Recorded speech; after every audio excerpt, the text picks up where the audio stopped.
दोस्तों, revolution classes के online channel में आपका स्वागत है। आज हम 12th स्टैंडर्ड का एक chapter a girl with a basket का सेकंड पैराग्राफ देखेंगे और अच्छे से समझेंगे। जैसे कि मैंने बताया था कि इस चैप्टर के जो राइटर हैं विलियम सी डगलस, जो कि 1950 में इंडिया आए हुए थे। 1950 वो समय था जिससे कुछ समय पहले पार्टीशन हुआ था। पार्टीशन के बाद में भारत की स्थिति काफ़ी दयनीय हो गई थी और काफ़ी लोग शरणार्थी हो गए थे। चारों तरफ गरीबी का माहौल था। तो विलियम सी डगलस पैराग्राफ की फर्स्ट लाइन में बोलते हैं, the platforms were packed with people, Sikh, Muslims, Hindus, soldiers, merchants, priest, porters, beggars and hawkers. बताते हैं जो उन्होंने वहाँ पे देखा कि जो प्लेटफॉर्म्स थे वो काफ़ी लोगों से भरे हुए होते थे, जिसमें हिंदू, मुस्लिम्स और कई लोग जैसे मर्चेंट, व्यापारी, बैगर्स, फेरी वाले आदि हुआ करते थे। सेकंड लाइन में बोलते हैं कि almost everyone was barefoot dressed in loose white garments. और वो काफ़ी लोग जो थे जो नंगे पैर हुआ करते थे और ढीले ढाले सफ़ेद कपड़े पहने हुआ करते। ऐसा गरीबी का माहौल होता है, तो आपने देखा होगा गरीब लोग ज़्यादातर जो होते हैं जैसे भी कपड़े मिल जाते हैं, वाइट गंदे कपड़े और नंगे पैर। तो ऐसी स्थिति उन्होंने वहाँ पे जो देखते हैं और वो बताते हैं। चलिए अब आगे देखते हैं। मैंने आपको बताया था कि विलियम सी डगलस एक सुप्रीम कोर्ट के जज थे जो कि अमेरिका से आए हुए थे। ऑब्वियसली अगर वो अमेरिका से आए हुए हैं तो उन्हें हिंदी तो नहीं आती होगी, उन्हें इंग्लिश ही आती होगी।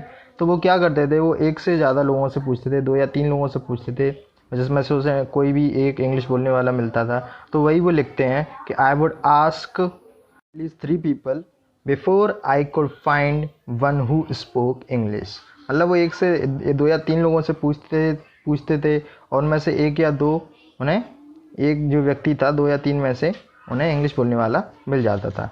अब जैसे कि अगर हम किसी से मिलते हैं तो आपको पता है कि हम सभी लोग, अगर जैसे कि हम कहीं पे जाते हैं घूमने के लिए और वहाँ पे कोई हमारे जानने वाला और हमारी लैंग्वेज बोलने वाला मिल जाए, जो कि एक दूसरी जगह हो जहाँ हमारी लैंग्वेज कोई नहीं बोलता है, तो हम कहीं ना कहीं उनसे बातें करते हैं। मतलब अपना समय व्यतीत करने के लिए हम लोगों से बातें करते हैं। तो वही वो बताते हैं कि उस समय जो भी समाचार में जो भी चीज़ें जो आती थी, तो अपनी इस लाइन में वो बताते हैं कि वो उन पर क्या करते थे, उन पर बातचीत किया करते थे लोगों से।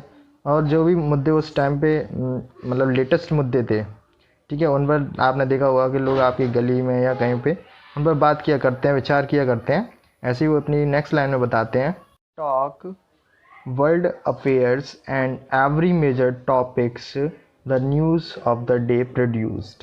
कि वो उस समय जो भी मुद्दे उस समय जो थे उन पर वो बातचीत किया करते थे, समाचारों पर बातचीत किया करते थे। बोलते हैं नेक्स्ट लाइन में, in this way I was trying to get a feel of the pulse of the nation, checking opinions against official tweets and report. कहते हैं कि वो लोगों से बातचीत कर कर उस समय उनकी मानसिकता को जानना चाहते थे, उनके दृष्टिकोण को जानना चाहते थे। जैसे कि हम किसी से बात करते हैं तो हम उसके बारे में जानते हैं, इसी प्रकार वो उनकी बातों से तुलना किया करते थे कई बातों की, और